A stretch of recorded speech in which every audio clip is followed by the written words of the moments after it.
again pictured all the details of the quarrel with his wife, all the hopelessness of his position and, most painful of all, his own guilt.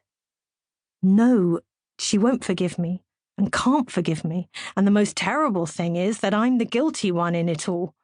Guilty, and yet not guilty. That's the whole drama, he thought. Oh, he murmured with despair, recalling what were for him the most painful impressions of this quarrel. Worst of all had been that first moment when, coming back from the theatre, cheerful and content, holding a huge pear for his wife, he had not found her in the drawing-room. To his surprise, he had not found her in the study either, and had finally seen her in the bedroom, with the unfortunate, all-revealing note in her hand. This eternally preoccupied and bustling and, as he thought, none-too-bright Dolly was sitting motionless, the note in her hand, looking at him with an expression of horror, despair, and wrath. "What is this?" "This?" she asked, pointing to the note. And, in recalling it, as often happens, Stepan Arkadyevitch was tormented, not so much by the event itself as by the way he had responded to these words from his wife. What had happened to him at that moment was what happens to people when they are unexpectedly caught in something very shameful. He had not managed to prepare his face for the position he found himself in with regard to his wife, now that his guilt had been revealed. Instead of being offended, of denying, justifying, asking forgiveness, even remaining indifferent, any of which would have been better than what he did, his face, quite involuntarily, reflexes of the brain, thought Stepan Arkadyevitch, who liked physiology, smiled all at once its habitual, kind, and therefore stupid smile. That stupid smile he could not forgive himself. Seeing that smile, Dolly had winced as if from physical pain, burst with her typical vehemence into a torrent of cruel words, and rushed from the room. Since then she had refused to see her husband. That stupid smile is to blame for it all, thought Stepan Arkadyevitch.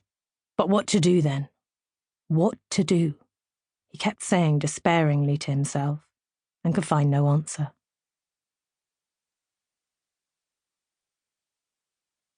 Chapter 2.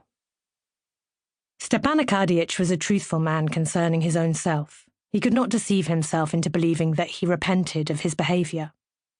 He could not now be repentant that he, a 34-year-old handsome, amorous man, did not feel amorous with his wife, the mother of 5 living and 2 dead children, who was only a year younger than he.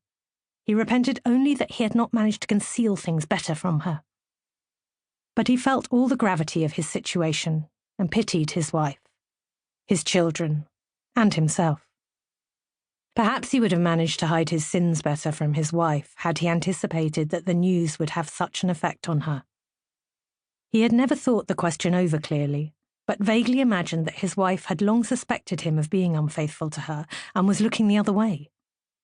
It even seemed to him that she, a worn-out, aged, no longer beautiful woman, not remarkable for anything, simple, merely a kind mother of a family, ought, in all fairness, to be indulgent. It turned out to be quite the opposite. "Ah, terrible! Terrible!" Stepan Arkadyevitch repeated to himself, and could come up with nothing. And how nice it all was before that. What a nice life we had. She was content, happy with the children. I didn't hinder her in anything, left her to fuss over them and the household however she liked. True, it's not nice that she used to be a governess in our house. Not nice. There's something trivial, banal in courting one's own governess. But what a governess.